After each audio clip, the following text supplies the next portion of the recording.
الحمد للہ رب العالمین والصلاة والسلام علی رسولہ الکریم وعلی آلہ وصحبہ اجمعین ومن تبعہم بإحسان الی یوم الدین اما بعد۔ شباب،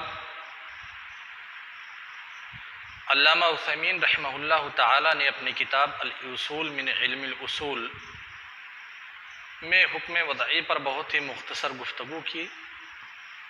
حکم وضعی میں سے صرف صحت اور فساد کا تذکرہ کیا کہ صحیح کا مطلب کیا ہے اور فاسد کا مطلب کیا ہے۔ اس کے بعد منتقل ہو گئے کلام کی طرف، لیکن قبل اس کے کہ ہم کلام کی طرف منتقل ہوں، حکم وضعی میں سے کچھ اقسام کا تذکرہ اور کر دیتے ہیں اور کچھ اقسام کو اور پڑھ لیتے ہیں۔ حکم وضعی کی اقسام میں سے ایک قسم ہے جس کا نام رکھا جاتا ہے سبب۔ بہت مرتبہ ہم دیکھتے ہیں فقہا کی کتابوں میں، اپنے علماء کی کتابوں میں، کہ یہ سبب ہے فلاں چیز کا، یہ سبب ہے اس چیز کا، وہ مسبب ہے، یہ سبب ہے۔ تو سبب کا مطلب کیا ہوتا ہے؟ ایسے ہی دوسری قسم ہے شرط کا۔ وضو نماز کے لیے شرط ہے، خشوع خضوع نماز کے لیے شرط ہے۔ تو اس شرط کا مطلب کیا ہے؟ جب فقہاء کرام شرط اپنی کتابوں میں استعمال کرتے ہیں، علماء کرام سبب یا شرط اپنی مصنفات میں استعمال کرتے ہیں، تو پھر وہ لوگ کیا مراد لیتے ہیں کہ شرط سے مراد کیا ہے یا سبب سے مراد کیا ہے؟ اس کا جاننا ہمارے لیے ضروری ہے، تبھی ہم اپنے علماء کی کتابوں سے مستفید ہو سکتے ہیں۔ ایسے ہی علماء کرام مانع کا استعمال کرتے ہیں کہ یہ چیز مانع ہے فلاں حکم کے لیے۔ کیا مانع کا مطلب ہے؟ اسی چیز کو اسی نقاط پہ انشاءاللہ گفتگو ہوگی۔ سب سے پہلے ہم آتے ہیں شرط پر۔ سب سے پہلے تذکرہ کریں گے سبب کا کہ سبب کس کو کہتے ہیں اور سبب سے علماء کرام کا مقصود کیا ہوتا ہے۔ لغت میں سبب کا اطلاق ہر اس چیز پہ ہوتا ہے جس کے ذریعہ سے مقصود تک پہنچا جائے، یعنی اب جس چیز کو اپنا ہدف بناتے ہیں، ٹارگٹ بناتے ہیں، اس ٹارگٹ تک پہنچنے کے لیے جو وسیلہ آپ اختیار کریں گے اس کو سبب کہا جاتا ہے لغت کے اندر۔ علماء کی اصطلاحی تعریفات ہم دیکھیں گے کہ سبب کی اصطلاحی تعریف کیا ہے۔ بہت سارے اختلافات ہیں تعبیرات میں، کسی نے سبب کو معرف مانا ہے، خیر یہ ایک کلامی مسئلہ ہے۔ اگر علامہ غزالی رحمہ اللہ تعالیٰ کو دیکھیں تو کہتے ہیں کہ سبب ہر وہ چیز ہے جسے شریعت کسی شرعی حکم کے لیے معرف بنائے،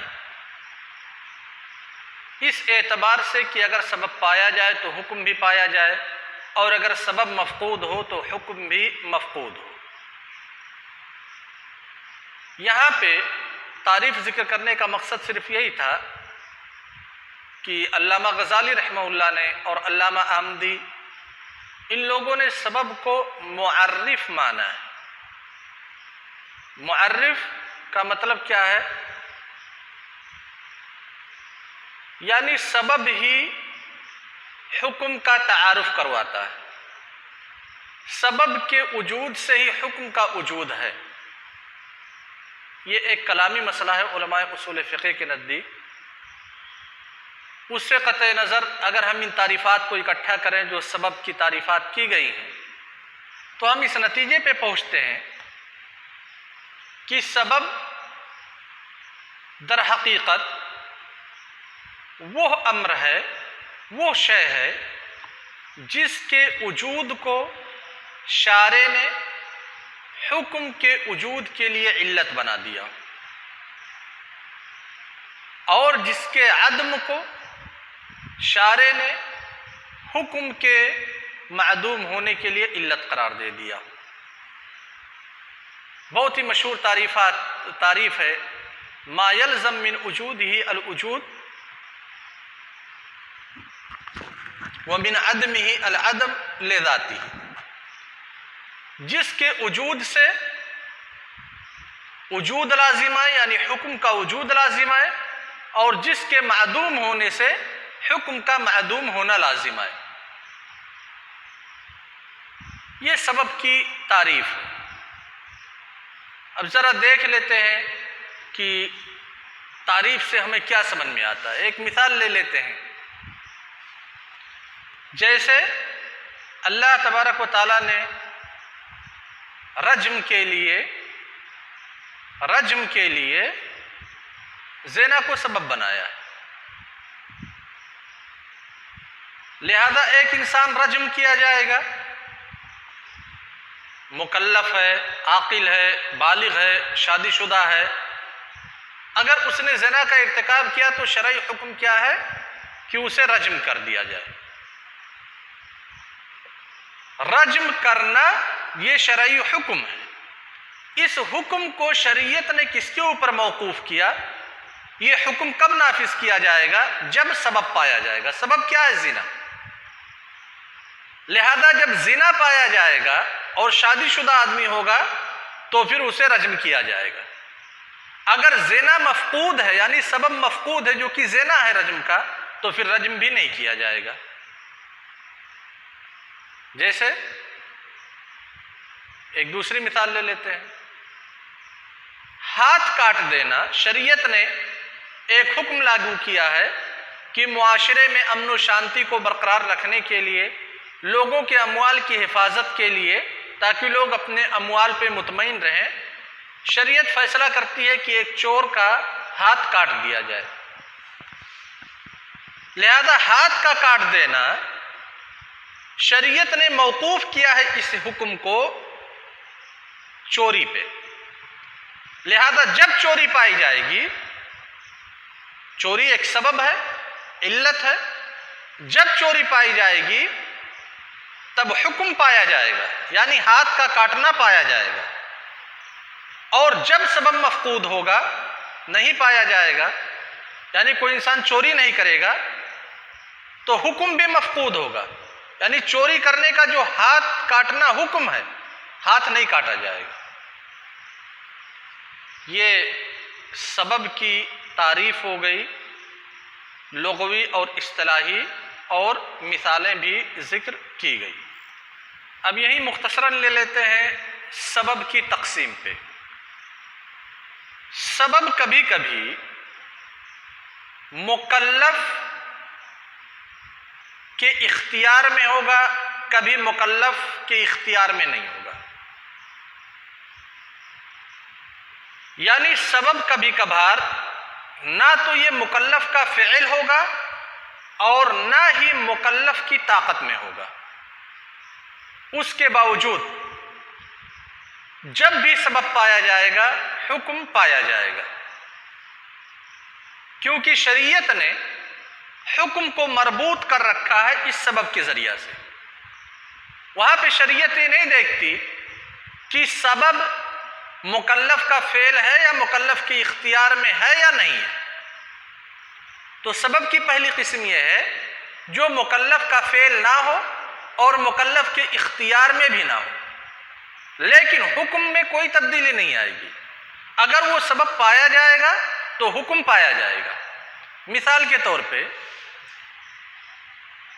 سورج کا ڈھلنا، سورج کا زائل ہونا، زوال کی طرف جانا، یہ سبب ہے ظہر کی نماز کے لیے۔ سورج کا غروب ہو جانا یہ سبب ہے مغرب کی نماز کے لیے۔ سورج کا غروب ہونا کیا یہ مکلف کا فعل ہے؟ بالکل مکلف کا فعل نہیں ہے، کیونکہ اللہ تبارک و تعالیٰ کا فعل ہے سورج کو غروب کرنا۔ کیا مکلف کی استطاعت میں ہے، طاقت میں ہے کہ سورج کو غروب کر دے تاکہ وہ مغرب کی نماز پڑھے؟ بالکل مکلف کی استطاعت اور قدرت سے باہر۔ لیکن سبب شریعت نے سورج کے غروب کو سبب بنایا، جب بھی سورج غروب ہوگا تب مغرب کی نماز آپ کے لیے ضروری ہے کہ پڑھیں۔ اگر سورج غروب نہیں ہو رہا ہے تو سورج غروب اگر نہیں ہو رہا ہے تو آپ اس سے پہلے مغرب کی نماز نہیں پڑھ سکتے۔ سورج جب زائل ہو جائے گا، جب ڈھل جائے گا، تب ظہر کی نماز آپ کے اوپر فرض ہو جائے گی۔ سورج کا ڈھلنا یہ سبب ہے جو مکلف کا نہ تو فعل ہے نہ مکلف کی اختیار میں ہے۔ لیکن اگر سورج نہ ڈھلے، سورج کے ڈھلنے کا وقت ابھی نہیں ہوا، تو کیا حکم پایا جائے گا، ظہر کی نماز پائی جائے گی؟ نہیں، آپ سے مطالبہ نہیں کیا جائے گا کہ آپ ظہر کی نماز پڑھیے۔ صبح 7 بجے، صبح 8 بجے ظہر کی نماز آپ کے اوپر فرض نہیں ہے۔ جب سورج ڈھل جائے گا تب ظہر کی نماز آپ کے اوپر فرض ہوتی کہ اب آپ کے اوپر ادا کرنا ضروری۔ یہ الگ مسئلہ ہے کہ اول وقت میں ادا کرنا ضروری ہے یا اول وقت میں ادا نہیں کر کے آخری وقت تک کے لیے مؤخر کر سکتے ہیں۔ واجب موسع اور واجب مضیق کی بحث میں آپ اسے پڑھ چکے ہیں۔ تو سبب کی یہ پہلی قسم ہو گئی کہ جو نہ تو مکلف کا فعل ہے اور نہ ہی مکلف کی اختیار میں۔ اس کی ایک تیسری مثال لے لیتے ہیں۔ جب ماہ رمضان آئے گا تب مکلف کے اوپر روزہ رکھنا ضروری ہوگا، یعنی دخول شہر رمضان یہ سبب ہے صوم رمضان کا۔ رمضان کے مہینے کا لانا کیا یہ مکلف کا فعل ہے؟ نہیں، مکلف کی اختیار میں ہے، نہیں۔ لیکن جب بھی رمضان کا مہینہ آئے گا تو اس سے ایک حکم مربوط ہے، رمضان کے روزوں کا رکھنا۔ اب آتے ہیں سبب کی دوسری قسم پہ، جو مکلف کا فعل ہے، یعنی ایسا سبب شریعت نے اسے سبب بنایا ہے لیکن یہ سبب مکلف سے صادر ہوتا ہے اور مکلف کی استطاعت میں بھی ہے کہ اس کو کر سکے۔ جیسے شریعت نے رمضان کے مہینے میں اگر کوئی آدمی روزہ ہے اور وہ سفر کرتا ہے تو شریعت نے اس آدمی کو اجازت دی ہے کہ آپ روزہ توڑ سکتے، افطار کر سکتے۔ گویا کہ افطار کرنا، روزے کا توڑنا سفر کی حالت میں، روزے کا توڑنا یہ حکم ہے، اور اس حکم کے لیے شریعت نے سبب کس چیز کو بنایا ہے؟ سفر کو۔ لہذا جب بھی سفر پایا جائے گا تو اصل حکم یہی ہے کہ انسان روزہ نہ رکھے، ایک حکم پایا جائے گا افطار۔ جب بھی انسان سفر کرے گا، سفر کی حالت میں ہو تو وہاں پہ افطار پایا جائے گا، اور اگر سفر کی حالت نہیں ہے، حضر کی حالت ہے، تب وہاں پہ صوم پایا جائے گا۔ سفر کرنا کیا یہ مکلف کا فعل ہے کہ نہیں ہے؟ ہم ہی لوگ سفر کرتے ہیں۔ سفر کرنا انسان کی استطاعت میں ہے یا نہیں ہے؟ بالکل ہے۔ تو یہ دوسری قسم ہے سبب کی، کہ سبب جو مکلف کا فعل ہو اور مکلف کی استطاعت میں بھی ہو۔ ایک دوسری مثال لے لیتے ہیں۔ عمدن کسی کو قتل کرنا یہ سبب ہے قصاص کے لیے۔ جان بوجھ کر کے اگر کسی کو قتل کر دیتا ہے کوئی انسان تو شریعت اس کے اوپر ایک حکم مرتبط کرتی ہے، اس سے ایک حکم مرتبط کرتی ہے کہ اس کے اوپر قصاص واجب۔ جان بوجھ کر کے قتل کرنا، قتل پر اقدام کرنا یہ مکلف کا فعل ہے، انسانوں کا فعل ہے، اور انسان کی استطاعت میں ہے، چاہے تو وہ قتل کرے چاہے تو نہ قتل کرے، یہ انسان کی طاقت میں، قدرت میں۔ لہذا جب عمدن قتل پایا جائے گا تو قصاص پایا جائے گا، یعنی عمدن قتل کرنا یہ سبب ہے اور قصاص اس کا مسبب ہے، یعنی حکم۔ اور عمدن قتل کرنا یہ مکلف کی استطاعت میں ہے، مکلف کی قدرت میں ہے اور طاقت میں۔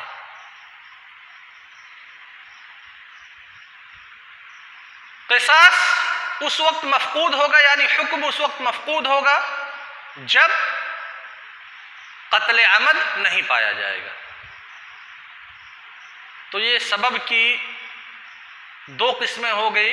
سب سے پہلے سبب کی تعریف، لغوی تعریف، اس کے بعد سبب کی اصطلاحی تعریف، اس کے بعد سبب کی اقسام بتلائے گئے کہ ایک قسم وہ ہے جو نہ مکلف کا فعل ہے نہ ہی مکلف اس کی استطاعت رکھتا ہے، دوسری قسم وہ ہے جو مکلف کا فعل بھی اور مکلف اس کے کرنے کی استطاعت بھی رکھتا ہے۔ اب منتقل ہوتے ہیں ایک دوسری قسم کی طرف جس کو شرط کہا جاتا ہے۔ شرط لغت میں شرط کا اطلاق علامت یا نشانی کے اوپر ہوتا ہے، اور وہ نشانی جس میں انفکاک نہ پایا جائے، وہ نشانی جو کسی چیز کے ساتھ لازم و ملزوم انفکاک نہ پایا جائے، ایسی علامت کو ایسی نشانی کو شرط کہا جاتا ہے۔ شرط کی اصطلاحی تعریف کہتے ہیں ما یلزم من عدمہ العدم ولا یلزم من وجودہ الوجود ولا العدم لذاتہ، یعنی جس کے مفقود ہونے سے حکم مفقود ہو۔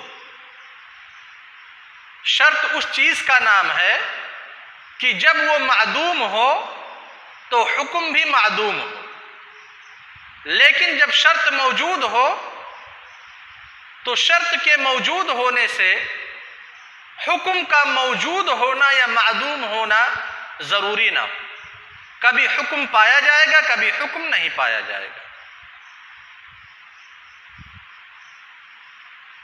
یہ تعریف ایسی ہے، سمجھنا ضروری ہے۔ مثال سے ہم سمجھ جائیں گے انشاءاللہ، یا پھر اس کو مؤخر کر دیتے ہیں کل کے درس کے لیے، اور کل اس پر انشاءاللہ کچھ تفصیلی انداز میں گفتگو ہوگی کہ شرط کیا ہے، یا پھر شرط اور رکن دونوں میں فرق کیا ہے، دونوں میں وجہ شبہ کیا ہے۔ انشاءاللہ کل مثالوں کے ذریعہ سے اس پر گفتگو ہوگی۔ بس آپ لوگ ایک ہوم ورک لے لیجئے کل کے لیے۔ کہا جاتا ہے وضو نماز کے لیے شرط ہے، وضو نماز کے لیے شرط ہے۔ تعریف کی گئی جس کے عدم سے، جس کے معدوم ہونے سے حکم کا معدوم ہونا لازم آئے، لیکن جس کے وجود سے حکم کا وجود یا حکم کا معدوم ہونا لازم نہ آئے۔ اس تعریف کے مطابق آپ تحلیل کریں گے، حل کریں گے کہ وضو نماز کے لیے شرط ہے۔ کیسے شرط ہے یہ ذرا کاپی پہ حل کر کے آپ لوگ مغرب کی نماز سے پہلے میرے واٹس ایپ پہ بھیج دیں گے۔ السلام علیکم ورحمۃ اللہ وبرکاتہ۔